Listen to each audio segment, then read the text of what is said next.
스토리텔링을 개발하는 거거든요.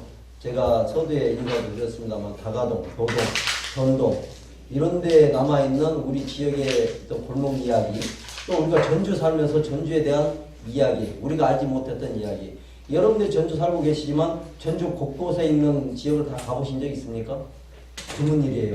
전주가 크지 않은 도시인데도 불구하고 자기 삶의 그 지역만 잘 알 뿐이지 조금만 길 건너가도 모르는 경우가 많습니다. 그러나 그 얘기들을 서로 개발해서 공유하고 공감하고 하면 우리가 조금 글 쓰는 데도 풍부해질 거고, 또 우리가 전주 사는 사람으로서도 애양심 내지 또는 전주에 대한 자부심 이런 것들이 더 높아지지 않을까 생각합니다.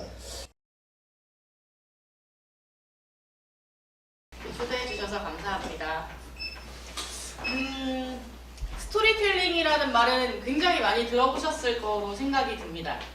근데요, 스토리텔링이라는 게 참 말이 어려운 것처럼 느껴져서 그렇지 사실은 스토리와 텔링의 합성어거든요.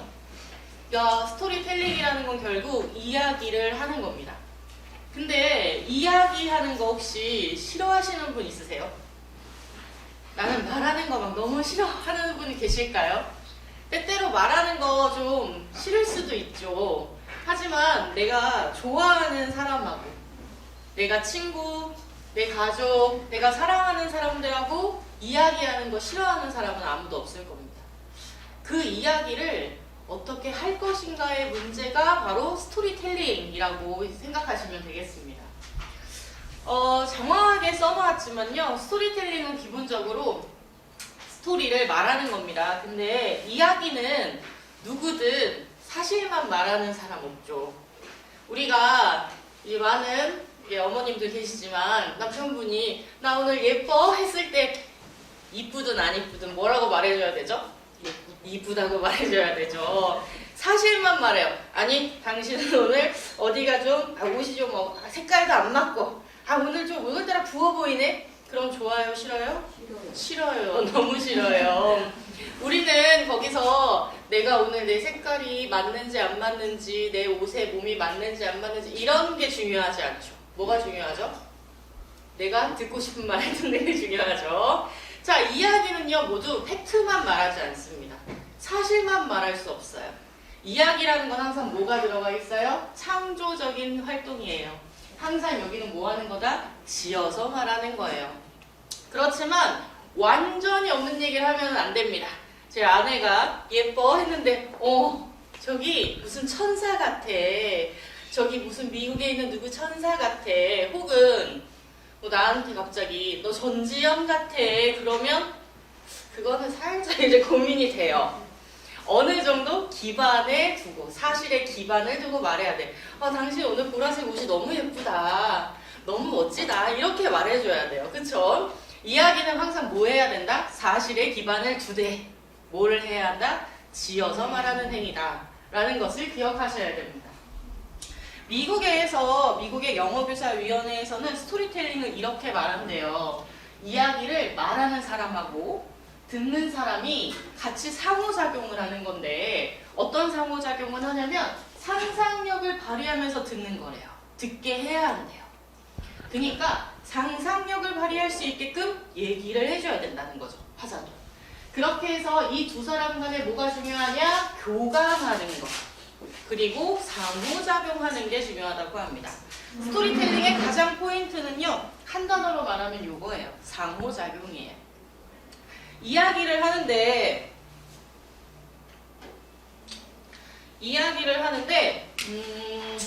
자기 얘기만 하는 사람하고 얘기하는 거 좋은가요? 너무 싫어요. 그쵸? 나도 얘기하고 싶은데 우리 여기 어머님들은 너무 지금 저한테 호응 잘해주고 계신데 이 아버님들은 그래 지금 저만 얘기하고 있어서 그런가요 혹시?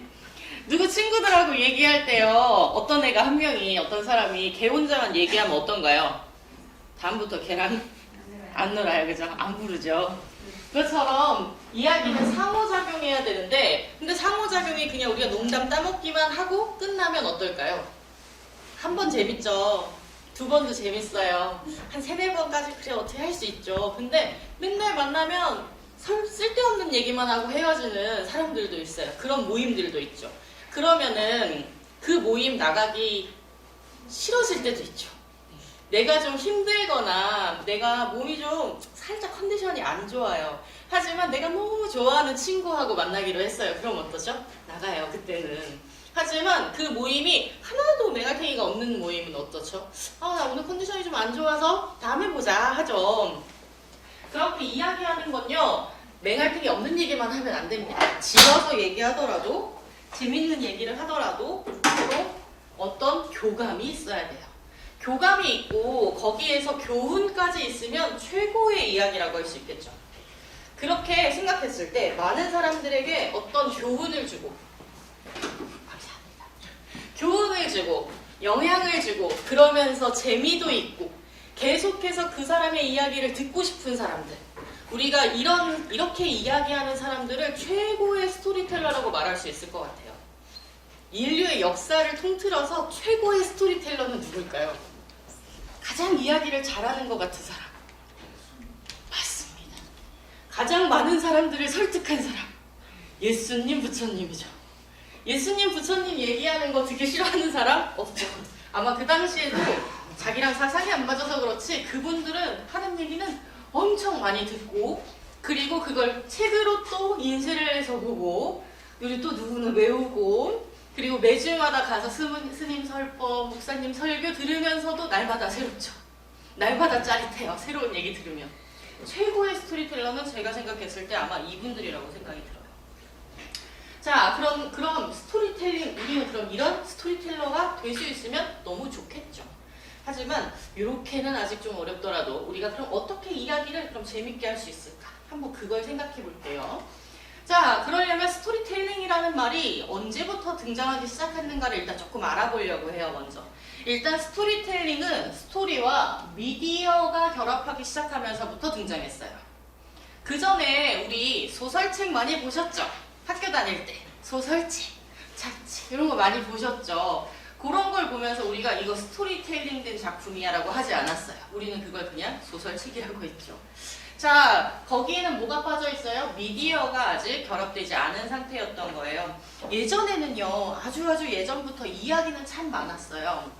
그런데 역사상 기록된 최초의 이야기는 기원전 3000년경에 길가메시라고 하는 사람이 있었는데, 그 성교회에 다니시면 노아의 홍수 이야기 아시죠? 그거랑 되게 비슷한 이야기예요. 길가메시의 서사시가. 그 길가메시 서사시가 아마 기록된 인류의 최초의 이야기라고 합니다. 그게 기원전 3000년경 전의 이야기예요. 이렇게 이야기는 입에서 입으로 전해지다가 문자가 발명되면서 이제 기록되기 시작했어요.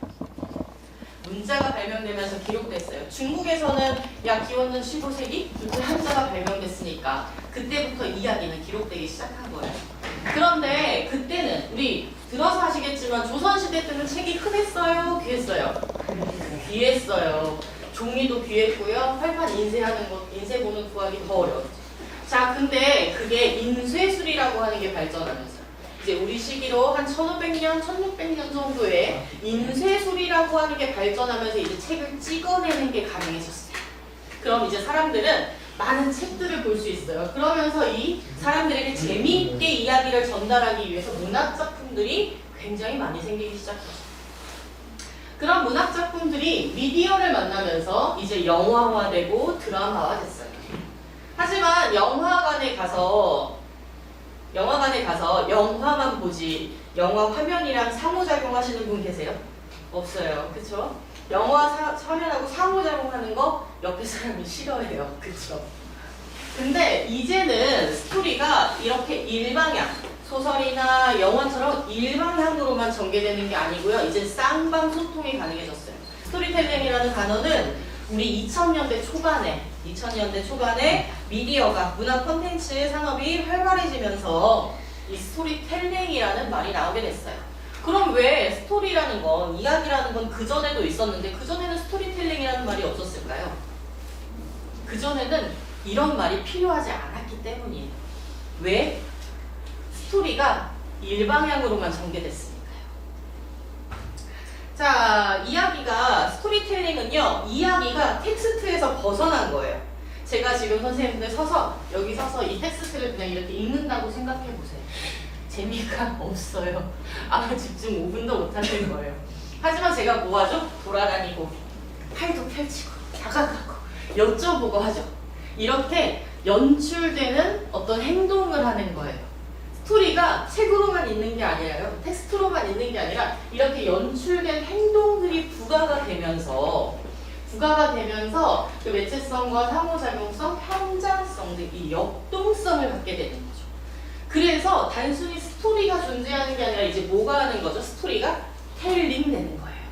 뭐 함으로써? 연출된 행동을 연행이라고 말하는 이런 연출된 행동을 통해서 텔링 되는 거예요. 자, 그래서 스토리를 어떻게 표현하느냐에 따라서 사실은 다양하게 말할 수 있어요. 스토리를 제가 지금처럼 말하는 건 텔링이죠. 하지만 우리가 영화를 보는 것도 스토리 보는 거예요. 그거는 슈잉이에요. 보니까. 그리고 게임을 하는 건 내가 하는 거죠. 하죠. 이거 뭐예요? 스토리 두잉이에요.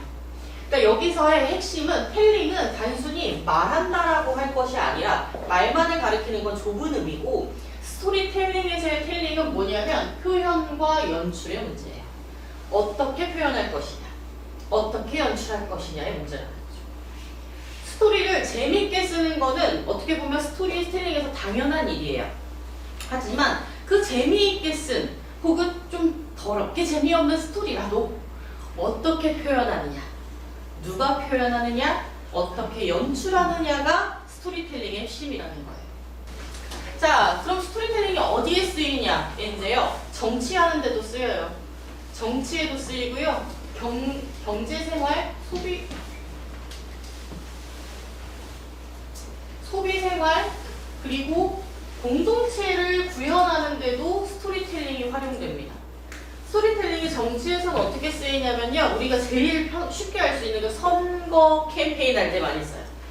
우리 이 후보가 어떤 어린 시절을 겪었으며 어떠한 역경을 겪어서 어떠한 업적을 이루었고 그래서 그것을 가지고 이 후보가 앞으로 무엇을 할 것입니다. 이게 스토리텔링입니다. 그리고 경제적인 부분을 할 때는 그런 거 하죠. 아파트 광고 보시면요, 아파트 광고에 아파트 평수가 얼마나 넓습니다. 어떤 부대 시설이 있고요. 막 이런 광고 안 하죠. 아파트 TV 광고에서 아파트 광고 보면 어때요? 너무 아름다운 여배우가 나타나셨어. 고소영, 이영애, 막 김태희 이런 아름다운 여배우가 나서 저는 이 아파트 저는 편안한 생활을 즐겨요 하면 끝나요. 아파트 광고가. 그러면서 우리한테 무슨 생각을 하게 해요? 나도 저 아파트에 살면 이영애 같이 살 수 있겠구나 라는 생각을 하게 하죠. 이렇게 감성을 자극하는 마케팅, 스토리텔링이 들어가는 광고들, 이런 것들이 다 만들어지면 되죠. 이제 그럼 스토리텔링 우리가 해야 되는데 스토리텔링은 어떻게 해야 되는 거야? 라는 생각을 하면 이제 좀 막막해져요. 우리가 막 재밌게 듣고 얘기하다가도요, 글을 써보세요. 그럼 이제 여기다가 무슨 글자부터 적어야 되나 아마 고민이 되기 시작하거든요. 그럼 우리 이제 스토리텔링을 해봐야 되는데 어떻게 할 것인가? 이야기는 경험을 주고받는 거라고 했단 말이죠. 상호작용이잖아요. 그래서 뭐를 써봐야 될까라는 생각을 하면 우리 아까 골목길 얘기하셨으니까요. 골목길에 대한 나의 추억? 이런 것들을 써보는 거예요. 근데 그냥 내 경험만 주구장창 쓰면은 재미가 없어요. 내가 초등학교 6학년 때 학교를 가기 위해서 그 골목을 지나갔다. 330일 동안. 이렇게 쓰면 재미가 없어요. 근데 거기서 그럼 뭐가 있어야 돼요?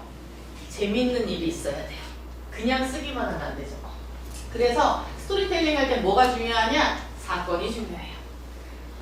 평범한 얘기, 똑같은 얘기도 물론 재미있을 수 있죠. 하지만 거기에는 어떤 사건성이 있어야 된다는 거예요.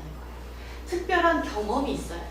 그래서 우리 TV에 많이 나온 김영하 작가는 이렇게 얘기한대요. 일반 글쓰기와는 달리 다른 기술이 필요한 이야기에는 주인공의 편안한 일상에 균열을 내는 사건이 있어야 된다는 거예요. 내가 학교를 갔는데 그날따라 엄마한테 혼나가지고 터덜터덜 가고 있는데 하필이면 그날따라 돌불에 걸려서 무릎이 깨졌어.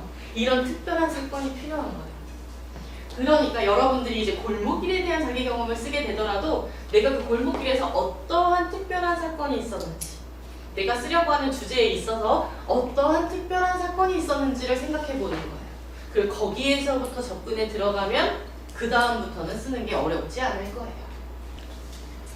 자, 그래서 스토리에는 아까 캐릭터 사건이 있어서 그 사건이 어떤 결과를 향해 가는 것이 우리가 아는 스토리인데요. 거기에는 반드시 캐릭터가 있고 사건이 있으면 걔네들이 동떨어지면 안 돼요.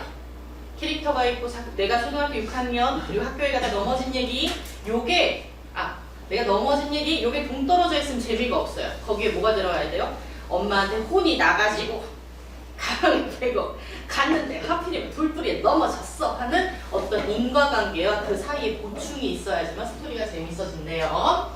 자, 그래서 스토리는 원인과 결과가 하나의 궤도에 하나의 이야기를 가지고 쭉 가는 것, 요런 스토리가 되어야 된다라는 얘기를 할 수 있고, 그리고 스토리텔링은 아까 이거 스토리텔링 뭐라 그랬죠? 텔링은 표현과 연출이랬죠. 스토리텔링은 이제 뭐 하는 거예요? 스토리만 있으면 안 돼요. 그걸 어떻게 표현할 것인가?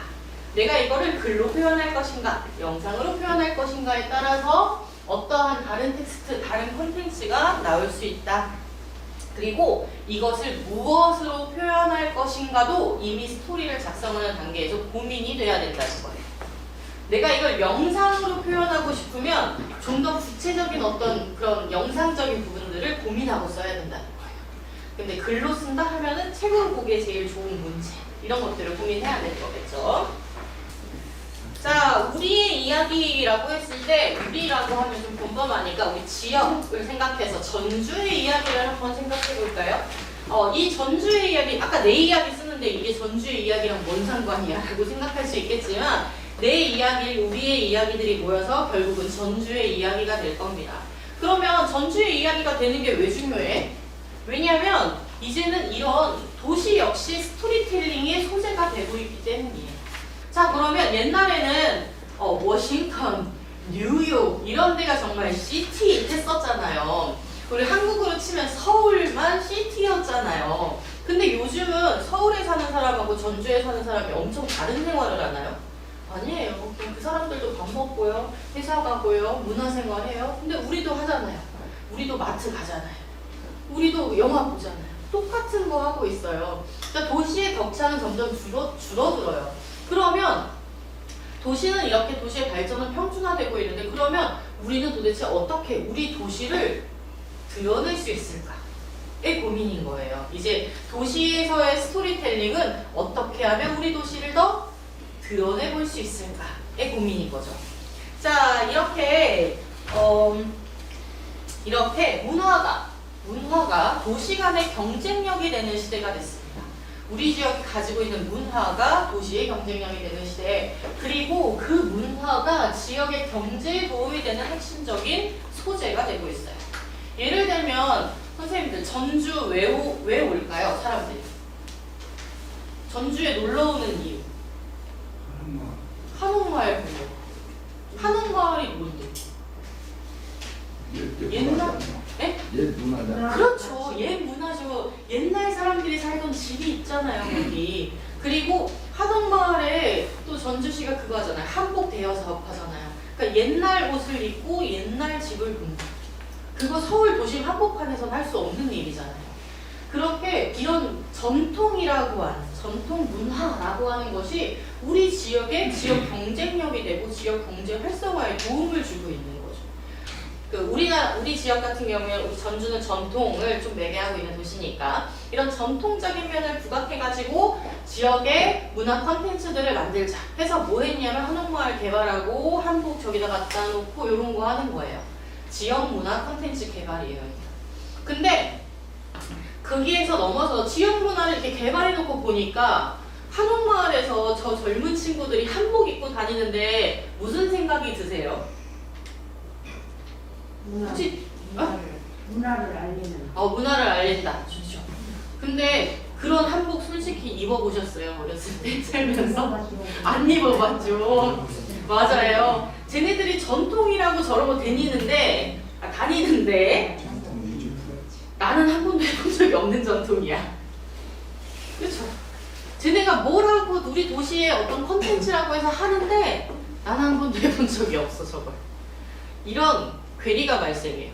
그러니까 이게 뭐예요? 나는 나고 저건 저거대로 있어버리는 거예요. 그러니까 저 콘텐츠가 저런 것들이 나랑 별로 상관이 없는 얘기예요. 지역민들한테 하나도 상관이 없는 얘기들이 돼버린 게 너무 많아요. 그래서 무슨 생각을 하게 되냐면요. 도시가 한 단계 뛰어넘어서 무슨 얘기냐면 도시 재생이라는 걸 하기 시작했어요. 도시에서 사용되지 않고 있는 공간들을 이런 지역민들이 모일 수 있는 공간으로 바꿔나가는 거예요. 우리로 치면은 뭐 저기 도청 밑에, 도청 옆에 그 공장단지 그런 데를 다른 지역, 우리 아직은 아니고 우리 말고 다른 지역에서는 그렇게 대규모의 부시 그리고 대규모가 아니더라도 골목 곳곳에 비어있는 집들 이런 것들을 활용해서 그 지역 사람들이 실제적으로 가서 활용하고 모이고 만나고 할 수 있는 공간으로 만들기 시작했어요. 이게 도시 재생이에요. 그래서 전국의 수많은 지자체에서 도시 재생 사업을 하고 있어요. 근데 여기는 또 누가 빠졌어요, 그러면? 아니, 지역 주민들이 가서 활용한다니까. 그러면 누가 빠져요? 놀러 오는 사람들이 빠져있죠. 그래서 그 두 가지 합친 개념이 뭐냐면 문화도시라는 개념이에요. 제가 아까 처음에 제목에 지역 스토리텔링과 문화도시라고 제목을 했었잖아요. 전주가 앞으로 나가야 되는 길이 어디냐면 문화도시예요. 그 문화도시는 뭐 하는 거냐면 너네 외부인이 와서도 너네 재밌게 놀아? 그것도 우리가 가지고 있는 자원이지. 근데 그러면 우리랑 상관없는 얘기야. 우리는 우리대로 또 우리대로 재밌는 컨텐츠를 만드는 거예요. 그래서 외부에서 온 사람들도 즐길 수 있고 우리 지역에 살고 있는 사람들도 즐길 수 있는 도시를 만들자는 게 문화도시예요. 여기에 지금 런던의 테이트 모던이라고 하는 이 건물 있잖아요. 이 건물은 원래 화력발전소 건물이에요. 근데 화력발전이 이제 공해 일으킨다고 막 해가지고 점차 지양됐잖아요. 그래서 이 공간을 몇 년을 놀리다가 이걸 새롭게 현대미술관으로 만든 거예요. 그래서 이 현대, 이 영국의 이 지역을 상징할 수 있는 4개의 주제를 가지고 미술전을 여는 거예요. 그렇게 해서 계속 이제는 사람들이, 전 세계 사람들이 찾아가는 명소가 됐어요. 그리고 영국의 파리의 오르실 미술관. 파리에 가면요, 제일 큰 박물관 뭐죠? 파리에 있는 제일 큰 건 루브르죠. 루브르는 누구나 다 가요. 루브르만큼 중요한 데가 어디냐면 여기 오르실 미술관. 루브르가 약간 근대 이전의 것들의 작품이 주로 있다면 근대 이후에 우리가 막 유명한 인상파, 막 그 인상파 그런 화가들 이런 사람들 미술 작품 다 여기 있어요. 그러니까 우리가 알만한 화가들은 사실 다 여기 있어요. 그래서 오르실 미술관도 꼭 가보셔야 돼요. 여기 죽어있던 공간을 이렇게 활용하고 있는 거죠. 이런 도시재생의 사례죠, 말하자면. 자, 한편으로는 도시의 스토리텔링이 더 적극적으로 들어가면 이렇게 돼요. 여기 영국의 코먼트리라고 하는 지역은요, 2차 대전의 폭격을 그대로 맞은 도시예요. 그래서 여기에 대성당이 그대로 주저앉아 버렸어요. 이제 성당이 없어요, 사람들이. 그래서 요것들을 이 코먼트리라고 하는 도시를 살리기 위해서 뭐를 했냐면요, 아주 유명한 건축가를 불렀어요. 왜냐하면 성당은 유럽 사람들한테 엄청 중요하거든요. 우리네 마을회관만큼 중요해요, 시골에서. 그러니까 필요해서 만들어야 되는데 어떻게 했냐면요, 지금 여기 뻥뻥뻥뻥 뚫려 있죠? 여기에 폭격 맞아가지고 무너진 성당의 한쪽 벽이에요. 그걸 그대로 살린 채 거기에 이어서 새 성당을 지었어요. 그래서 여기다 어떻게 해요? 2차 대전의 폭격을 이겨낸 성당이 된 거예요. 이제 사람들은 그걸 보러 가요. 그리고 그 지역에서 옛날부터 전해 내려오던 전설이 있어요. 이 고다이바 부인이라고 하는데 이 고다이바 부인을 설화도 꺼내왔어요. 이 고다이바 부인이 어떤 사람이냐면 귀족의 부인이에요. 근데 그 귀족들도 거기보다 더 큰 지역이 있거든요. 말하자면 이 전주시장님의 아내인데 전라북 도청에서 그 도청에서 얘기를 하는 거예요. 도청에 세금을 너무 많이 걷으니까 전주시장님 부인이 우리 사람들 살기는데 이렇게 세금 많이 걷으면 어떡하냐, 이거 세금 좀 줄여줘라 했어. 그랬더니 전라북 도청이 이만하게 네가 한낮에 네가 나체로 니네 동네를 한 바퀴 돌면 내가 세금 감면해 줄게 한 거예요. 호랑 말 것 같은 놈이죠. 자, 그런데 귀족 부인이면 얼마나 평소에 정숙한 몸가짐과 마음가짐을 요구받았겠어요. 이 부인이 어떻게 치골하기 하나도 걸치지 않은 몸으로 한낮에 돌아다닐 수 있겠어요? 말도 안 되는 일이죠. 그러니까 도청에서는 정말 얘를 비웃으려고 이런 제안을 한 거죠. 이 부인이 결심해요. 그래서 잘 안 보이시겠지만 이 부인이 지금 나체로 말 위에 타 있어요.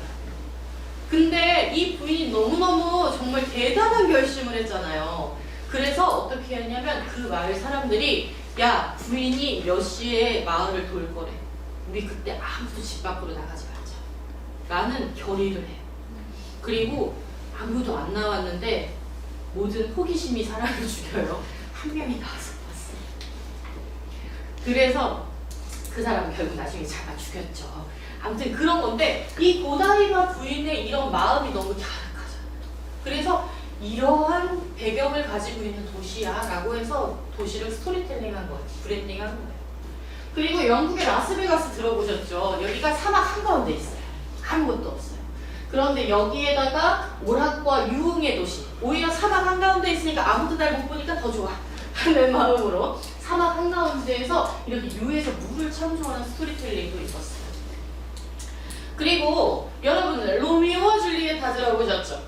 로미오, 오 그대는 왜 무슨 어느 집안 사람인가요? 뭐 하잖아요. 그 로미오와 줄리엣의 배경이 되는 도시가 이탈리아의 베로나라고 하는 도시예요.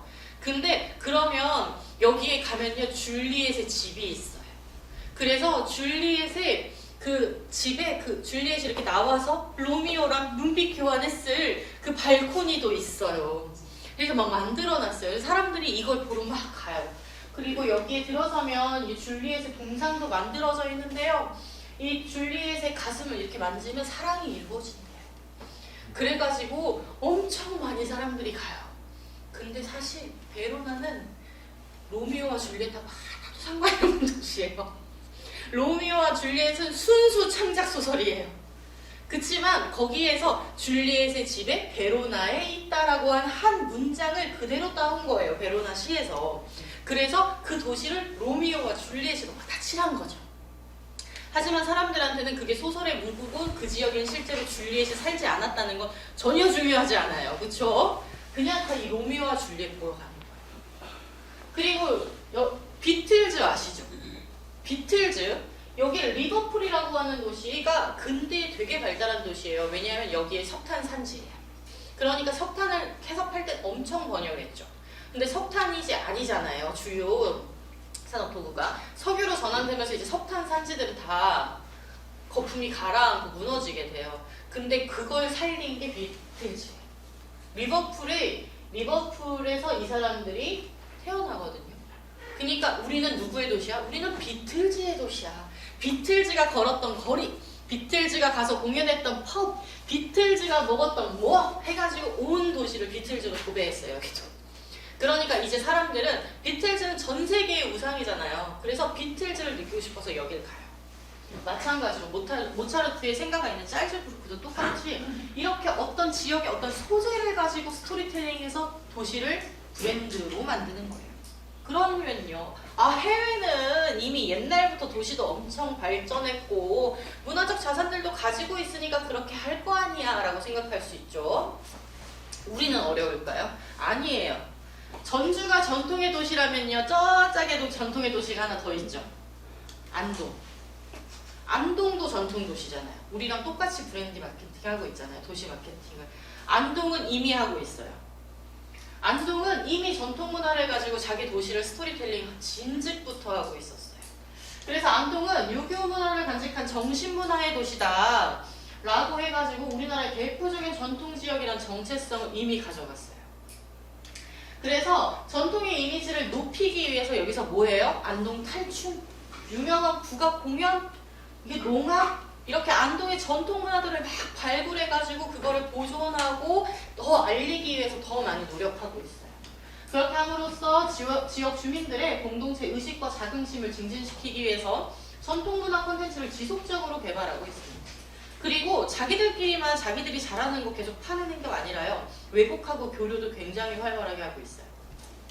여기 보시면 혹시 기억나시나요? 1999년에 엘리자베스 여왕이 안동을 방문했던 적이 있습니다. 이때 되게 신기하게 많이 기사 엄청 나왔던 게 뭐냐면요. 엘리자베스 여왕이 신발을 벗고 마루에 올라갔다는 거였어요. 서양에서는요, 서양 귀부인들은 자기 발을 보이는 걸 굉장히 수치스럽게 생각한대요. 그 신발을 벗는다는 거 상상도 할 수 없는 일이래요. 요거는 남편만 볼 수 있는 거예요. 가족들만. 근데 뭐 했어요? 이 신발을 벗고 올라갔다는 거예요. 엘리자베스 여왕이 이 한국의 전통 문화를 굉장히 존중하는 태도를 보인 거죠. 이렇게 엘리자베스 여왕이 다녀갔다라는 것만으로도 엄청 안동에 방문객들이 늘었어요. 우리나라 사람들도 많이 갔고요. 해외에서도 굉장히 많이 왔어요. 안동이 그것만 가지고 끝내지 않았어요. 여기서 뭘 했냐면 일단 이때 엘리자베스 여왕이 왔을 때 그 엘리자베스 여왕한테 이 안동은 이런 곳이에요. 이런 곳이 있어요. 막 소개해줬던 루트가 있어요. 그 루트를 로얄 웨이, 영국 황실이 로얄이잖아요. 그러니까 로얄이 간 웨이 해가지고 로얄 웨이라고 해서 그 길 자체를 또 브랜딩했어요. 거기서 엘리자베스 여왕의 둘째 아들 사남 앤드루 왕자 방문했을 때 거기 길을 다 또 걔를 데리고 걸었어요. 그 이게 진짜 뭐예요? 진짜 로얄 웨이가 된 거죠. 이런 로얄 웨이가 있는 곳이다. 영국은 그럼 안동한테 엄청 호감이 생기죠. 그리고 그러면 안동이 전통 문화만 가지고 하고 있냐? 아니에요. 전통만 가지고는 안 돼요. 요즘 애들도 같이 놀아야 되잖아요. 그래서 뭐 하냐면 전통 관련 콘텐츠들을 엄청 개발하고 육성을 하는데 그게 뭐냐면 전통문화 콘텐츠 박물관이에요.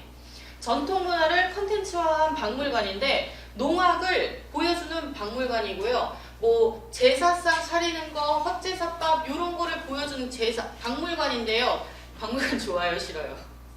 솔직히 싫어요. 재미없잖아요. 저도 싫어해요. 근데 이 박물관 어떻게 해놨냐면요.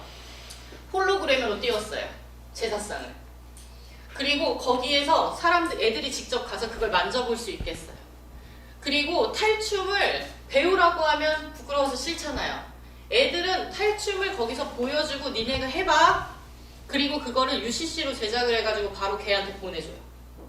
그리고 안동에서 아이디 카드 만들 수 있는데요. 이 아이디 카드 하나만 찔러 넣으면 내가 여기서 했던 이 박물관에서 체험했던 모든 게 거기다 들어가요. 내가 집에 가져갈 수 있어요. 그 컨텐츠를 내가 했던 활동들을 그대로 영상으로 가져갈 수 있어요. 이런 식으로 VR 4D 체험 같은 건 우습지도 않아요. 의자에 앉아 있잖아요. 그러면 4D 체험은요. 그러니까 우리가 이렇게 튀어나온 걸 3D라고 하잖아요. 그 3D에서 어떤 감각을 느끼는 걸 4D라고 하거든요. 그래서 앉아 있으면요. VR 안경을 써요. 그러면 여기에서 3D로 막 마차가 가는 것처럼 막 이렇게 나와요. 나는 여기 있지만 마차가 이렇게 지나가니까 내가 가는 것 같아요. 근데 거기서 내가 이렇게만 가면 재미가 없잖아요. 여기서 뭐야? 바람이 나와요. 그럼 내가 진짜 달리고 있는 것처럼. 그리고 마치 돌뿌리에 걸린 것처럼 덜컹덜컹도 해요. 그러면서 거기에 타서 안동의 정말 아름다운 자연 경관들을 VR로 다 찍어 놓은 거예요. 그래서 거기 앉아서 마치 내가 마차 타고 다니는 것처럼 그걸 볼 수 있게 했어요. 이런 걸 체험할 수 있게 해놓은 거예요. 그러니까 애들이 좋아할까요? 안 좋아할까요? 좋아해요. 그리고 저희가 가도 흥미로워요. 그렇죠? 우리는 제사상 차려봤으니까 흥미로워요. 근데 안동은 이렇네요. 이렇게 생겼네. 그리고 거기 또 설명 클릭하면 설명도 나와요. 이렇게 현대적인 감각으로 과거의 전통을 구현해서 사람들이 찾아오고 활용할 수 있게끔 하는 거예요. 그리고 또 안동 유교박물관도 만들어서요. 이런 유교와 관련된 요소들을 방문객에게 전달하는 스토리텔링형 박물관도 만들어놨어요. 이렇게 안동은 유교 문화를 토대로 해서 전통 문화를 개발하고 발굴하고 그리고 다양한 문화 체험과 연결될 수 있는 콘텐츠를 개발함으로써 안동시만의 브랜드 스토리를 구축하고 있어요. 자, 그러면 다시 이제 우리로 돌아가서 그럼 우리는 어떻게 해야 되죠? 전주는 전통은 늦었으니까 딴 거 해야겠네? 아니죠. 아까 일상성도 강조된다고 했잖아요. 주제가 한 가지만 있을 필요 없어요. 그냥 똑같은 주제 또 해도 돼요. 그 지역의 전통과 우리 지역의 전통이 또 다르잖아요. 거기에서 상당히 고무적인 게 뭐냐면 바로 이겁니다. 전주시가 작년에 그 우리나라에서 13개 문화도시 예비 선정을 했는데요. 그 중에 하나로 전주시가 선정이 됐어요. 그래서 3년 정도 동안 국비 최대 100억 받을 수 있어요. 그리고 지방에서 100억 출연해가지고 200억 가지고 문화도시 사업하라고 나라에서 승인내줬어요. 그러니까 이제 그러면 뭐를 채울까의 문제에 들어서 있는 거예요. 전주는. 무엇을 채울 것인가. 우리 지역을 어떻게 스토리텔링에서 무엇으로 브랜딩할 것인가의 문제에 들어 있는 거예요. 일단 전주는 그런 생각을 하고 있대요. 옛날에 그 팔곡동에 그 옛 큐비스 기숙사 건물 거기가 되게 크대요. 그걸 문화공간으로 바꾸려고 지금 준비 중에 있고 작년에 이미 축제도 했다고 하더라고요. 그런 작업들 하고 있대요. 근데 100억 쓰려면 쉽지 않아요. 그러니까 굉장히 여러분들이 하고 있는 요런 문화, 요런 컨텐츠들이 되게 많이 생길 거예요. 그리고 그것들을 통해서 지역의 문화, 유산, 우리의 경험 이런 것들을 끌어낼 수 있는 기회들이 엄청 많이 생길 거라고 저는 생각해요. 그래서 스토리텔링이 정말 중요해지는 겁니다. 우리 아까 뭐라 그랬죠? 사람들은 이제 꿈을 사고 파는 시대가 될 것이고 스토리가 없는 것에는 사람들은 더 이상 관심을 보이지 않을 거라고 하죠. 이 단순히 우리가 골목길 얘기하셨으니까 계속 골목길 예시만 드려서 죄송합니다. 근데 골목길 얘기했으니까 우리의 경험이 그냥 경험으로 끝나는 게 아니라 뭐가 된다? 도시의 브랜드, 도시의 가치가 된다. 그리고 그렇게 가치가 돼 그런 가치들이 우리 여기에 살고 있는 사람들의 삶이 들어가서 형성된 그런 컨텐츠들이 결국은 우리 도시가 가지는 가장 큰 장점이 될 거고 우리 도시의 브랜드 가치를 제일 높일 수 있는 수단이 될 거라고 저는 믿어 의심치 않습니다. 그런 의미에서 이 클래스 동안에 내가 무엇을 쓸 것인가 그리고 그걸 어떻게 표현할 수 있을 것인가 이런 고민들 많이 하시고 꼭 어떻게 뭐 책을 쓰는 부분들이 아니더라도 블로그나 SNS 같은 거 개설하셔도 좋습니다. 거기에서도 자기의 스토리를 꾸준히 축적해 나가면 여기서 책 안 내주셔도 좋은 스토리를 가진 사람들에게는 누구나 찾아옵니다. 책 내자고. 그렇게 자기의 컨텐츠, 우리 컨텐츠를 계속 쌓아 나가실 수 있는 우리 이 반이 되었으면 좋겠습니다. 제 강의는 여기까지입니다. 들어주셔서 감사합니다.